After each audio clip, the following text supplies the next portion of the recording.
I want you to talk to the ladies on this. Okay. Because I think sometimes, and I even tell my wife this all the time, you don't realize the effect that you have on me as a man. Like, she doesn't dictate my happiness or confidence or nothing like that, but ultimately, the things that you say to me, the things that you do for me, really carry weight and have a great impact. Because think about it. When you're a little boy, you're doing everything to impress a little girl a lot of times. As you grow older, we try to get all the money and the cars and the jewelry and the flash to get the girls. Exactly. A lot of times, now a lot of times, there are things that we want for ourselves just because we want them. But even in nature, you know what I'm saying? Yeah, even animals do that. I mean, the peacock with the biggest tail, the biggest lion, you know what I'm saying, or the goat that can take the most headshots. You know what I'm saying? They're mating calls. So talk to the ladies. Okay. How can certain traits or being a good woman really impact a man? Okay, now this one's gonna be kind of difficult because I'm gonna use both of my marriages as an example. Okay. So, let me start with my current marriage. Okay. I remarried 2.5 years ago. Okay. After being single for like 7 years. My first marriage to your mom was 37 years. Yeah. That's a lifetime almost. Long time. Yeah. Yeah. Oh, yeah.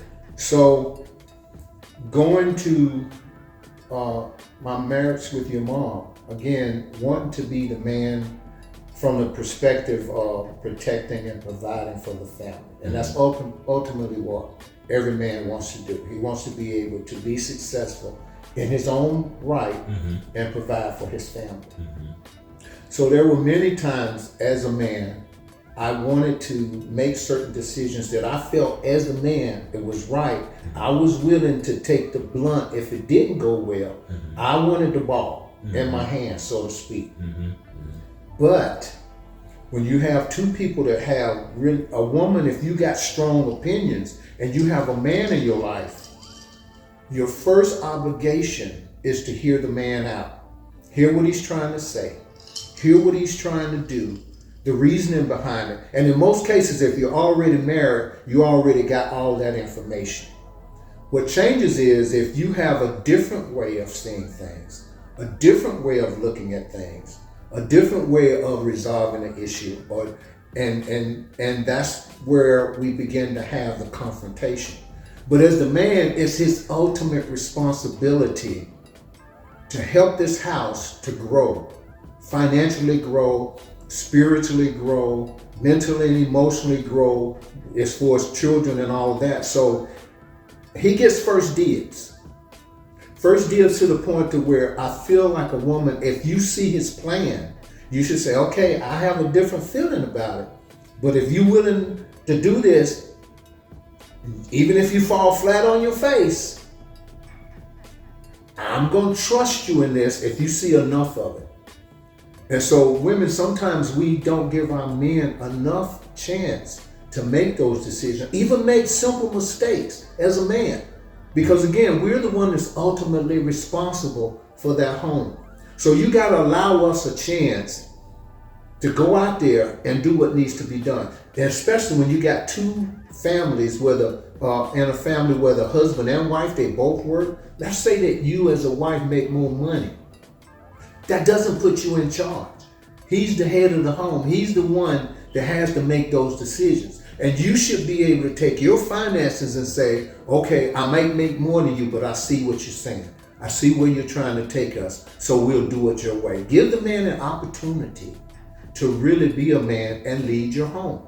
And even in the point, there were times when we had discussions in front of the children. Never have arguments in front of the children. You don't ever want to do that. You don't ever want to see the children with you in confrontation. That's not good for them.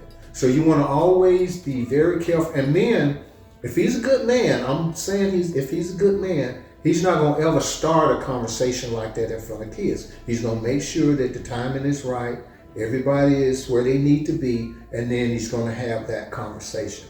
So why shouldn't you do that in front of the kid? Well, I'll give you myself as an example. I grew up in an abusive home, and my dad would cuss and fight my mom in front of me, and that affected me. It affected me. I was very nervous. I guess I was too young to have an emotional breakdown, but I guess it was close to that. Okay. I just bite my fingernails. It was like I couldn't help it. Okay. I was in a situation where there was nothing I could do. Was just be in the midst of this. So I added unnecessary stress. Unnecessary. Okay. Total unnecessary stress. Yeah. And I mean, there's just so many ways a wife or a woman can help her man. Mm-hmm. You know his weaknesses. If you spend enough time with him, you know what his weaknesses are. You know what things push his button.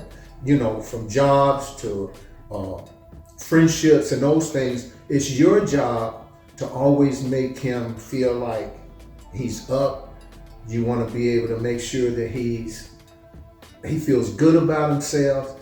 And that's not making you a wuss. That's just supporting the man. The man has a responsibility. The woman has a responsibility. And I think in today's environment, we've got too far away from that. Yeah. Even from cooking, from cleaning, and all those things, because the woman said, I work like you do. Mm-hmm. But ultimately, in the Western world, the responsibility of the woman is to keep the house and make things very comfortable, because he's out there normally working hard, manual labor, and when he comes home, he's tired. He should have a good meal on the table. Or if you don't have a good meal on the table, you should have his favorite takeout, or have takeout to make things comfortable for him when he comes home. So I think their responsibility is to serve the man in a way that helps him to serve her better. And we've gotten so far away from that. We have, and society has caused that to happen. Go ahead. Yeah. It's caused that to happen. Yeah. You help him to help you better. That's like even my book that I wrote. My book ain't gonna make you a millionaire or do all those things, but it helps you to do normal better. We got to get back to the place in relationships where we both know our roles, and it makes our relationship better. Man, you said a mouthful, and there was something else you said earlier that I hope y'all caught, ladies.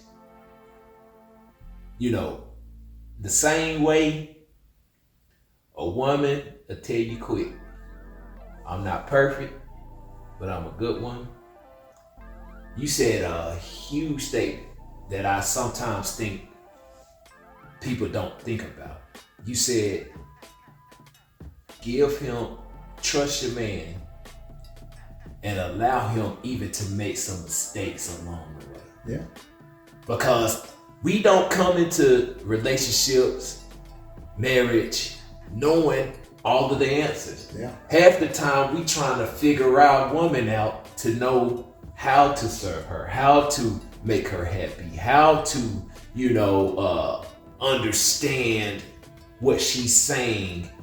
And initially, we don't necessarily hear nagging. We trying to hear and understand, but even in that, it's about approach. Mm-hmm. So, a lot of times as you're in a relationship, there are going to be growing pains. Mm-hmm. And I do think, like you said, I think it is a different thing now, because there's less people getting married. Mm-hmm. Statistically, there's less people even desiring to be married. Mm-hmm. And, it's one of those things to where it's like, okay, well, hey, one thing I don't like, this relationship is over. Mm-hmm. Instead of trying to take some time to work through and to really figure things out together as a unit and moving forward. You know what I mean? So what are your thoughts? So now we'll get to the